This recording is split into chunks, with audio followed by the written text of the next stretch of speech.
Jovar and the Athletic, leaving the final score out of it, did this one feel a little bit closer, especially in the second half? It did. It did.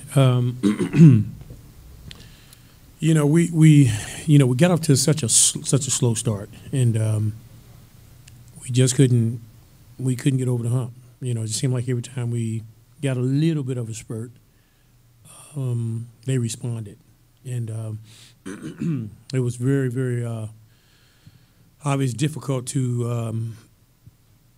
with matchups. That's where we were really. I thought we really got hurt. I think tonight, more than probably any game we've played thus far this season, where just being shorthanded size-wise, we gave up we gave up a little bit from a matchup standpoint. But we just could not get over the hump after that slow start. We just couldn't get over the hump, and our guys' fault. I don't fault them for that, but Milwaukee is they're a talented team, and Giannis is a special player, and every time we tried to get on a little bit of a run, they answered. So. And then I know I asked you about this before the game, but now this is twice in a week. The Bucks just really seem to make it hard on Colin, and just in a way that some other teams maybe don't get quite there. What is there anything that you can point to? No, I think it's just something where he's going to have to learn. There are different players that play defense differently. Teams play a different style defensively. Some teams may be, longer, more athletic, more quicker. We talked about it coming into this game as far as offensively what we had to do against this team, because they've got speed, they got quickness, and they're very rangy. So anytime we got the ball on dribble penetration, that they were going to collapse. They were coming to contest the shot. And, we showed on film our last meeting against them, the guys that were open.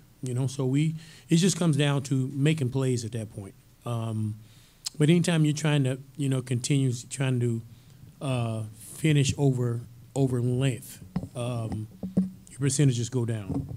And he's not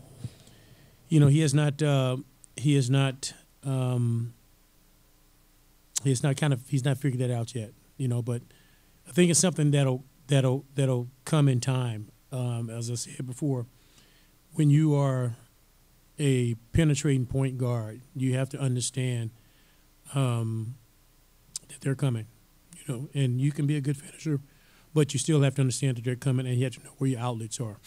And tonight, I thought, particularly the second half, I don't think he scored in the first half. He got an early basket started the second half, but then we ran a couple more plays where he got in there and he tried to shoot it over the top where they contested. But I just think it's something that's going to have to come over time. But we'll continue to work with him. We'll continue to show him.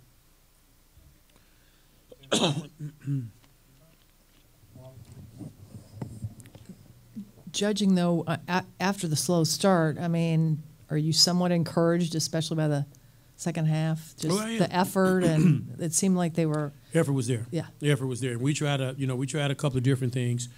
Just trying to make it a little bit tougher on Giannis, where we started the second half with Larry, so we put a little bit more size on him. But our effort was there. I can't fault that. We put up a fight, but like I said, when you're down early, it takes a lot. You have to exert a lot of energy to get back in it and to fight yourself back. But we fought. We definitely fought. Spencer Davies, Basketball Insiders. Do you see Delly's energy bleeding into this team as far as the second unit goes?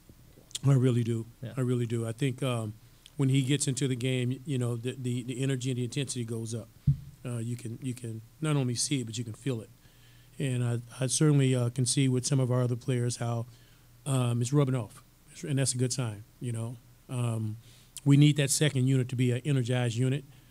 I know if I put guys in before him, if they're not energized, I know once he gets in the game, the energy's going up, and they better be ready, and they better be ready to get on board. it's nice having a player like that because night in and night out from an energy standpoint that he's going to bring it. It's not always about you're not always going to make shots. I say that all the time, but you can bring energy and you can bring intensity. And I know with him, he's going to bring it every single night. And I definitely can see where it's starting to rub off on some of our guys. And the other night, Larry said that he worked with Kyle on his three-point shot, just as far as confidence, letting it go, stuff like that. Are you seeing it more and more with each game when he's letting it fly? Deli? Larry. Oh, Larry. Yeah. Yeah. I mean, I encourage him to shoot the three, particularly when he has his feet set. I would prefer if he can get it within the offense of what we're doing. I don't want him bringing the ball down and shooting a pull-up three by no means, but it looks like his confidence is starting to rise with his ability to shoot the three-point shot. He looks very comfortable. He looks very confident in shooting it. So if he gets a clean, open look and it's within our offense, I don't mind him shooting it at all. Marla Ridenour, Akron Beacon Journal. Just one more quick thing about Deli. Him diving into Fred, I mean, do you almost get to a point where you don't want him to do that? Well, I tell you, I kind of feel kind of bad because I moved out the way. But I know he was trying to save the ball.